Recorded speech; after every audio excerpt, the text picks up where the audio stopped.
Sometimes you'll want to screenshot a long web page or document, something that doesn't fit within one screenshot. And this is where most people end up going with the Frankenstein approach and taking several screenshots, which is kind of a headache.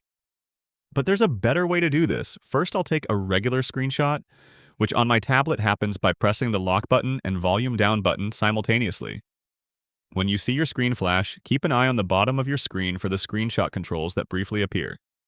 On the left side, you'll see an icon that has an arrow pointing down. Tap that, and your tablet will scroll down and add more to your screenshot. Tap again, and even more gets added.